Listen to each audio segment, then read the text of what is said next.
नमस्कार, आर्या न्यूज देख रहे हैं आप और मैं आपके साथ अलका सिंह। बुलेटिन में आपका स्वागत है। राजधानी दिल्ली में कांग्रेस की एक और बड़ी अहम बैठक हुई। बैठक में राजस्थान के कुल 29 कांग्रेसी नेता शामिल हुए। राजस्थान की राजनीति में दिलचस्पी रखने वालों की नजर इस मीटिंग पर सुबह से ही बनी हुई थी। दरअसल नवंबर दिसंबर में राजस्थान में विधानसभा चुनाव होने वाले हैं। कर्नाटक में सरकार बनने के बाद कांग्रेस का जोश हाई है। कांग्रेस अब राजस्थान में सरकार रिपीट करने का प्लान बना रही है। हालांकि आलाकमान के सामने एक बहुत बड़ी चुनौती खड़ी थी, पायलट गहलोत का बढ़ता विवाद। ऐसा माना जा रहा था कि इस बैठक के बाद दोनों दिग्गज नेताओं के बीच करार खत्म हो जाएगा। बैठक के बाद अब राज्य के पूर्व डिप्टी सीएम सचिन पायलट का बयान सामने आया है। बयान सुनकर यह माना जा रहा है कि आलाकमान ने नाराज पायलट को मना लिया है।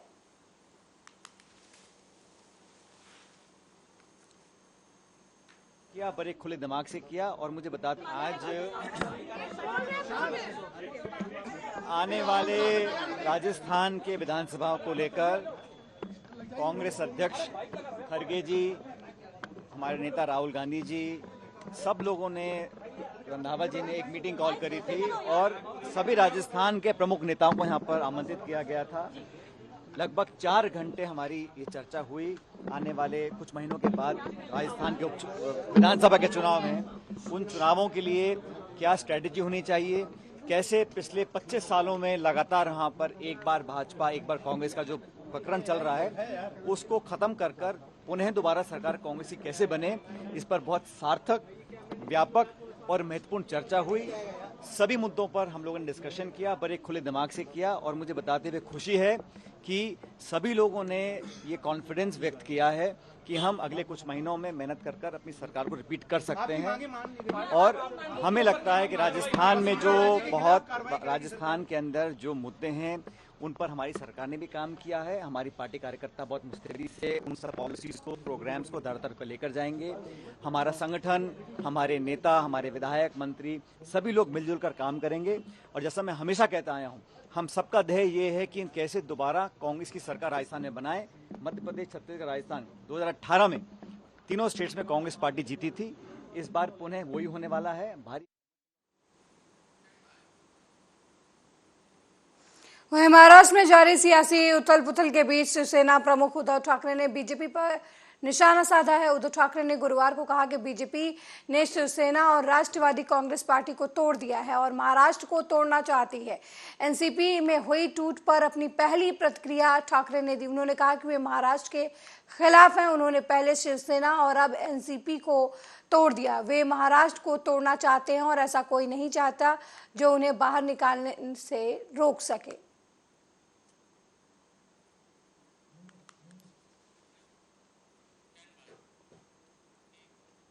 वहीं तंजानिया में भारतीय समुदाय के साथ बातचीत के दौरान विदेश मंत्री डॉक्टर एस जयशंकर का बयान सामने आया है। उन्होंने कहा कि हम अफ्रीका को विकसित होते देखना चाहते हैं, अफ्रीका अर्थव्यवस्था को विकसित देखना चाहते हैं। हमारा दृष्टिकोण अफ्रीका के साथ अधिक व्यापार करना, निवेश करना, अफ्रीका में क्षमताएं बनाना है ताकि अफ्रीका का भी उत्थान हो। विश्व भारत को एक योगदानकर्ता के रूप में देखता है। विश्व भारत भारतीय कंपनियों, प्रौद्योगिकियों, भारतीय क्षमताओं को उनके लिए बेहतर जीवन बनाने में मदद करने वाले के रूप में भी देखता है।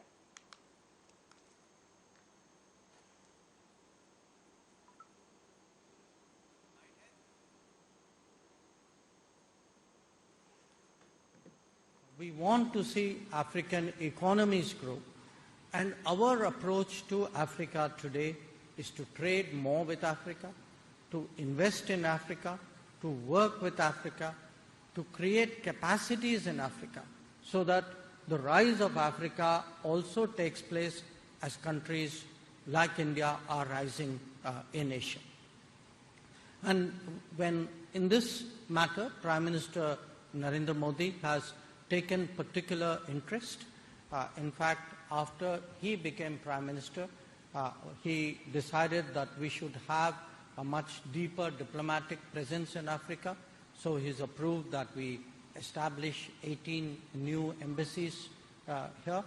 So we are actually today one of the countries which has the maximum number of embassies across African countries.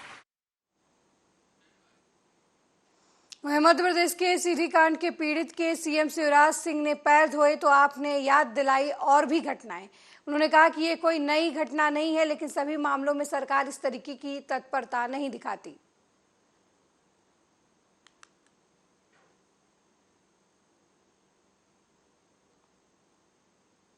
Specialist लोग हैं जो दिल्ली गवर्नमेंट में डिफरेंट डिपार्टमेंट्स में अपना एवरीडे वर्किंग में इनका काम रहता है।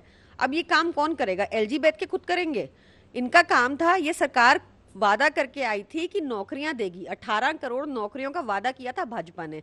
आज देख लीजिए आप, आर्मी, इंडियन आर्मी उठा लीजिए, उसमें मेजर और कैप्टन की एक्यूट शॉर्टेज बताई जा रही है। आप रेलवे देख लीजिए, उसमें 3.5 लाख की भर्तियां खाली पड़ी हैं। आप दिल्ली, ज्यादा दूर मत जाइए, दिल्ली पुलिस देख लीजिए, वहां भी 15,335 पुलिस कर्मियों की कमी बताई जाती है। तो ये नौकरियां दे तो सकते नहीं, छीनने पे उतारू हो गए हैं। हमें पूरी उम्मीद है सुप्रीम कोर्ट न्याय करेगा, दिल्ली की जनता के राइट्स वापस दिल्ली की जनता को दिलवाएगा। एक चुनी हुई सरकार को राइट्स हैं ओवर अ सिलेक्टेड पर्सन, और पूरी उम्मीद है न्याय की। ये स्पेशलिस्ट लोग हैं जो दिल्ली गवर्नमेंट में डिफरेंट डिपार्टमेंट्स।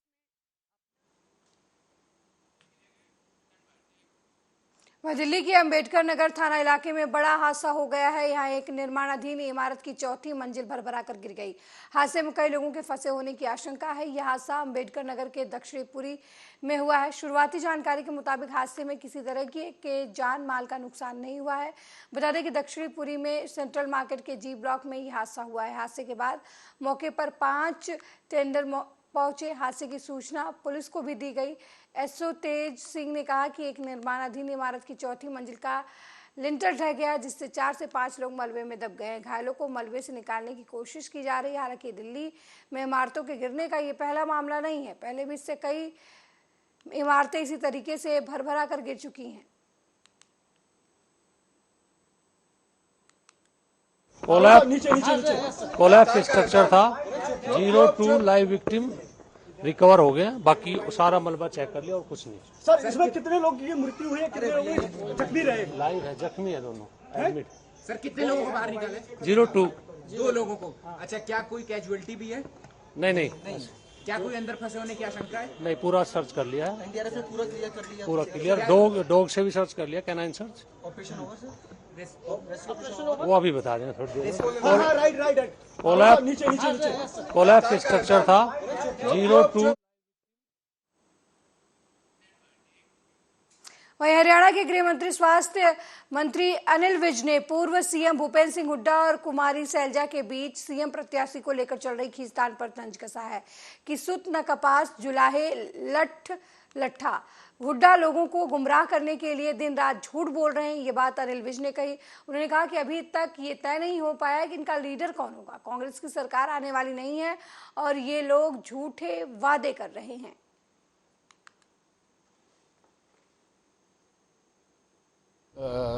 लॉ कमीशन है, उसने बहुत सारे लोगों की राय मांगी है और उसमें लगभग 19-20 लाख लोगों ने अपनी अपनी राय दी है। तो ये भी अपनी राय दे दें, उसमें राय देने में क्या एतराज़ है?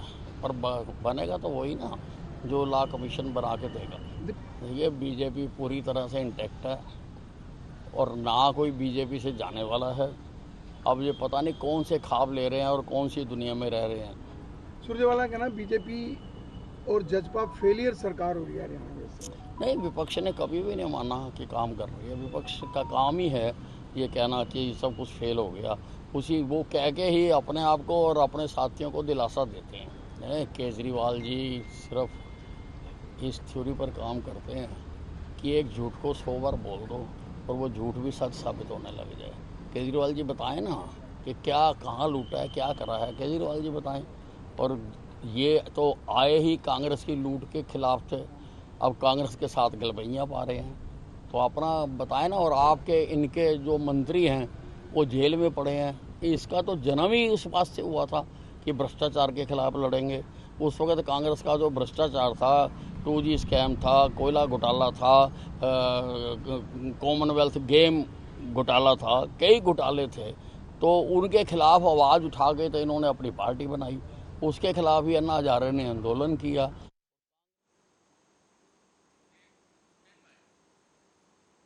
पार्टी की कार्य समिति की बैठक के बाद एनसीपी के नेता शरद पवार ने भतीजे अजीत को दो टूक में जवाब दिया। एनसीपी के वो ही अध्यक्ष हैं, ये बातें शरद पवार ने कही। ये कार्य समिति की बैठक के बाद एनडीए के साथ हाथ मिलाने वाले पार्टी नेताओं के प्रफुल्ल पटेल, सुनील तटकरे सहित पार्टी के 9 अन्य पार्टी से निष्कासित करने वाले संबंधित फैसले को कार्य समिति ने मंजूरी दी। पार्टी नेता पीसी चाको ने मीडिया को बताया कि बैठक में 8 प्रस्ताव पारित किए गए हैं। अजीत के बहुमत होने के दावे को शरद पवार ने कहा कि सच बहुत जल्दी सामने आ जाएगा। शरद पवार भतीजे अजीत के उस रिटायरमेंट वाले तंज का भी जवाब दिया जिसमें उन्होंने कहा कि मैं अभी 82 साल का हूं या 92 का, मैं अभी भी प्रभावी हूं। वहीं पार्टी नेता पीसी चाको ने कहा कि संगठन शरद पवार के साथ है। कुछ कहा मुझे मालूम नहीं। अब तो मुझे एक बात पक्की है कि राष्ट्रवादी कांग्रेस पार्टी का मैं प्रेसिडेंट हूँ। दूसरा किसी ने अपने नाम पर स्टेटमेंट दे दिया, कुछ बात कही, तो बात कह सकते हैं, इसमें कोई इम्पोर्टेंस नहीं, कोई सच्चाई नहीं। कुछ भी कह सकते हैं, इसमें कोई सच्चाई नहीं है। ये जो वर्किंग कमेटी की मीटिंग है, अथॉरिटी एज पर कॉन्स्टिट्यूशन हुई है। किसी ने कुछ कहा होगा, इसमें कोई इम्पोर्टेंस नहीं। किसी ने कुछ कहा मुझे मालूम नहीं। अब तो मुझे एक दिल्ली सरकार के वित्त मंत्री आतिशी ने कहा कि 2023-24 की पहली तिमाही में जीएसटी कलेक्शन में 15% की रिकॉर्ड वृद्धि हुई है। उन्होंने कहा कि इस साल 2022-23 की पहली तिमाही के जीएसटी कलेक्शन 6,985.05 करोड़ की तुलना में इस साल की पहली तिमाही में दिल्ली में जीएसटी कलेक्शन 8,028.91 करोड़ रहा है। इसको लेकर वित्त मंत्री ने प्रेस कॉन्फ्रेंस भी की। उन्होंने कहा कि आम आदमी पार्टी और सीएम अरविंद केजरीवाल की सरकार ने 8 सालों में कोई नया टैक्स नहीं लगाया, जनता को राहत दी।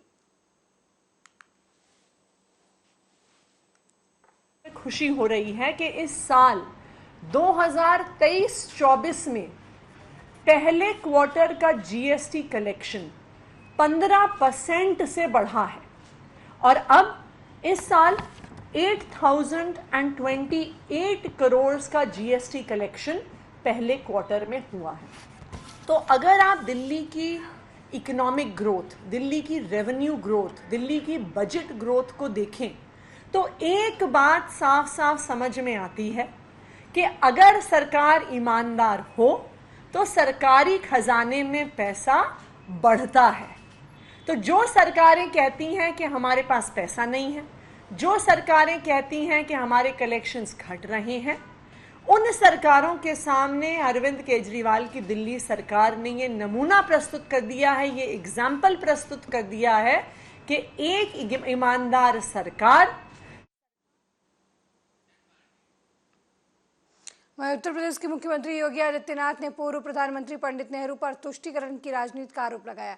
कहा देश अभी तक उससे उभर नहीं पाया है। उन्होंने कहा कि स्वतंत्र भारत में पहली सरकार में मंत्री के रूप में नेहरू सरकार ने तुष्टीकरण की नीति पर चलकर जिन त्रासदियों से देश अभी भी उभरने की कोशिश कर रहा है, तब उन्हीं संकटों को जबरन देश पर लादने का प्रयास किया गया। वहीं श्यामा प्रसाद मुखर्जी ने खुद को कैबिनेट से अलग कर भारतीय जनसंघ की स्थापना की और उनके पहले अध्यक्ष के रूप में अपनी सेवाएं दी। सरकार से उनके मतभेद कई बार देखे गए। डॉक्टर श्यामा प्रसाद के तरफ से देश के लिए किए गए उनके योगदान को कभी भूला नहीं जा सकता। भारत में पहली सरकार में मंत्री के रूप में नेहरू सरकार ने तुष्टीकरण की नीति पर चल करके जिन त्रासदियों से देश आजादी के बाद उभरने का प्रयास कर रहा था, उन्हीं संकटों को जबरन देश पर लादने का प्रयास किया। तो उन्होंने कैबिनेट से अपने आप को अलग करके भारतीय जनसंघ की स्थापना और उसके प्रथम अध्यक्ष के रूप में अपनी सेवाएं देनी प्रारंभ की। सरकार से उनके मतभेद उस समय भी देखने को मिले थे जब देश के संविधान में जबरन धारा 370 जोड़ करके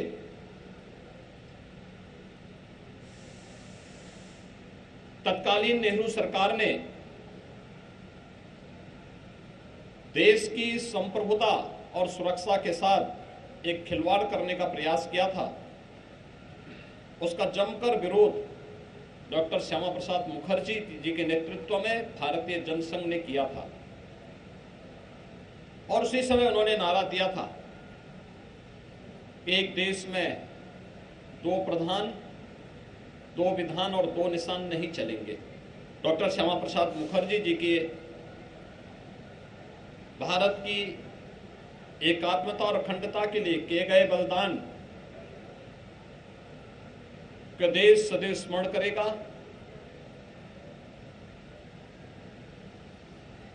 भारत के प्रति उनकी जो सोच थी उसे आज देश के यशस्वी प्रधानमंत्री श्री नरेंद्र मोदी जी के नेतृत्व में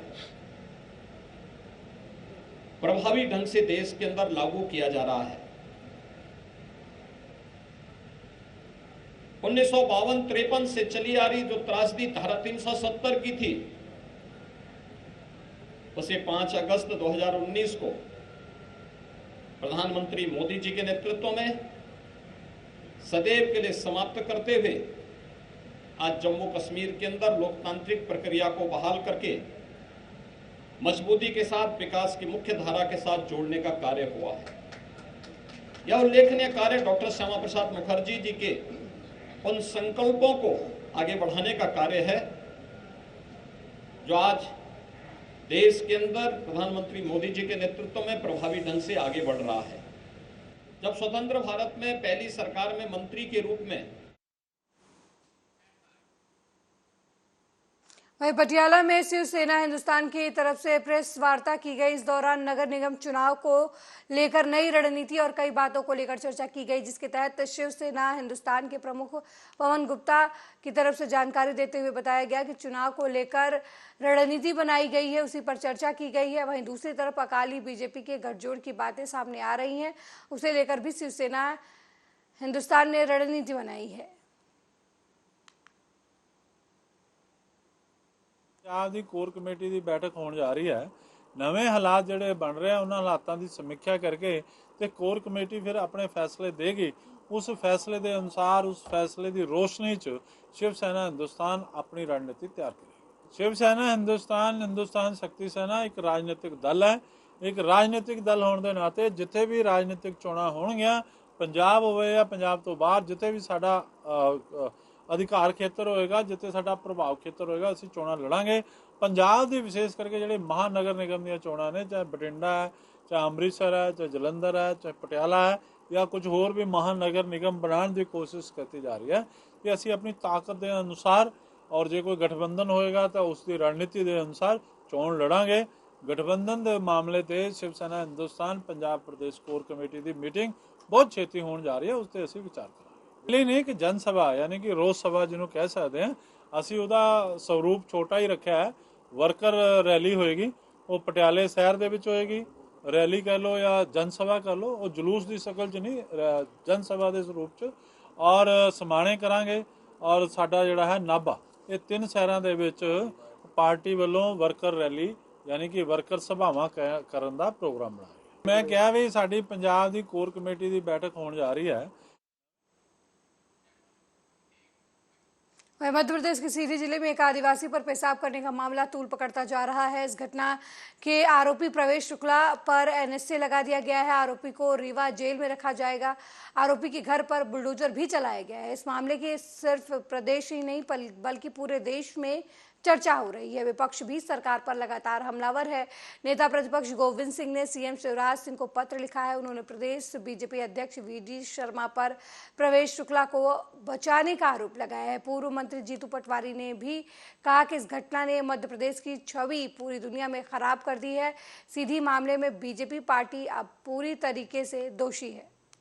अब सवाल ये है कि सारी घटनाक्रम प्रदेश ने देख लिया है, धन्यवाद आपको, पर वो पीड़ित जिसके चेहरे पे पेशाब किया गया वो 2 दिन से कहाँ है? उसके घर ताला क्यों लगा है? कहाँ छुपा रखा है उसको? पुलिस के जरिए क्यों अपहरण किया है उसका? अपराधी पकड़ा गया, घर तोड़ दिया, उस पर कार्रवाई हो रही है, फरियादी नहीं मिल रहा है। फरियादी ना मीडिया में आया, न घर पे है, कहाँ है किसी को पता नहीं। तो ये सरकार क्या चाहती है? मतलब मध्य प्रदेश को भ्रमित करना चाहती है। वो एक शपथ पत्र दे रहा है, उस पर आप कहेंगे, वो कह रहा है कि नहीं हमारे साथ ऐसी घटना ही नहीं हुई। ये बात है, फिर कार्रवाई क्यों हुई? मतलब इस सरकार के कंफ्यूजन को देखो कि उसका पिता, अपराधी का पिता कहता है कि वो बीजेपी का कार्यकर्ता था और मेरे बेटे को बीजेपी के लोगों ने फंसा दिया, और इधर जो फरियादी है वो फरियादी कहाँ है किसी को पता नहीं, और वो भी शपथ पत्र देता है कि मेरे सामने ऐसी घटना ही नहीं हुई। मतलब इसका कि पूरे प्रदेश को ये सरकार भ्रमित करना चाहती है। यही तो बात मैं कह रहा हूं कि शिवराज जी और भ्रम एक दूसरे के पर्याय है। रोज झूठ बोलते हैं, कहीं से कहीं कोई सी बात कैसे अलग अलग तरीके से कहते हैं। तो मैं मानता हूं फिर कांग्रेस पार्टी मांग करती है, जो फरियादी है उसको सामने लाओ, वो कहां है? अपराधी का पिता क्या कह रहा है और भारतीय जनता पार्टी का विधायक क्या कह रहा है और शिवराज जी और उनकी पार्टी क्या कह रही है, वो अपनी जगह है। ये कॉन्ट्रोडिक्शन क्यों? ये अलग अलग बातें क्यों? ये भ्रम क्यों? इसकी वीडी शर्मा ने जब जांच दल गठित किया, इसका मतलब है क्या शिवराज सरकार पे उसको भरोसा नहीं है? ये सब बातें पब्लिक डोमेन में है, और जैसा ये सब बातें हम राज्यपाल जी के पास 10 तारीख को सारे विधायक लेके जाएंगे, कमलनाथ जी के और गोविंद सिंह जी के नेतृत्व। गूगल में सर्च करो कि आदिवासियों को सबसे ज्यादा अत्याचार और उनके कानून व्यवस्था में अपराध का पंजीबद्ध है, तो वो मध्य प्रदेश का नाम आता है।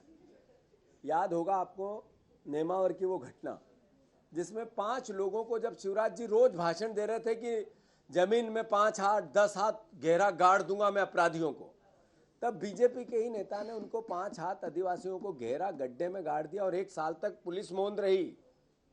ये इस सरकार का चरित्र है। एक सिवनी का मॉब लिंचिंग, बीजेपी के कार्यकर्ताओं ने सामूहिक रूप से एक आदिवासी की मार मार के हत्या कर दी।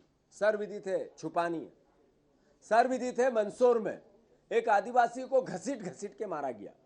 सर्वविदित है कि प्रदेश में ऐसी कई घटनाएं हुई जिसमें मध्य प्रदेश की सरकार का ये चेहरा उजला करने की कोशिश भले ही करती रहे, पर वस्तु स्थिति क्या है, असलियत क्या है। लटेरी, एक वन विभाग के आदिवासी कर्मचारी की किस तरीके से हत्या की विदिशा में, सर्वविदित है। सर्वविदित है इस बात को कि मध्य प्रदेश में आदिवासियों के 2021 में 2627 मामले दर्ज हुए, जिसमें उन पर अत्याचार, अपराध, उनकी हत्याएं, उनके साथ मारपीट, इस तरह की भावना बनी। सर्वविदित है कि करीब 9.38% से अधिक अपराध, टोटल अपराधों का, सिर्फ आदिवासियों पे ही क्यों होता है। 2421 मामले 2021 में इन्हीं के खिलाफ आए, जिसने नरेंद्र मोदी ने कहा कि ये कानून व्यवस्था सबसे एक तरह से निकम्मी है। वहीं मुरादाबाद में सरकारी जमीनों पर, कहीं नदियों पर भूमाफिया तो कहीं एक्सपोर्ट्स पर कब्जा करते नजर आ रहे हैं। ऐसा ही मामला मुरादाबाद की मझोला थाना क्षेत्र से सामने आया है, जहां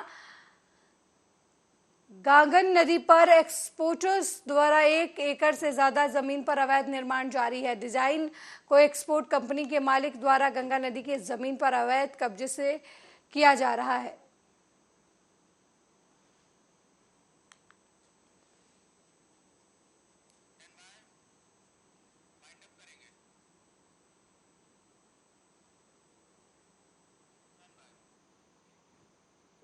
मेरे साथ इस बुलेटिन में फिलहाल इतना ही। देश दुनिया की तमाम खबरों को देखने के लिए देखते रहिए आर्या न्यूज़। नमस्कार।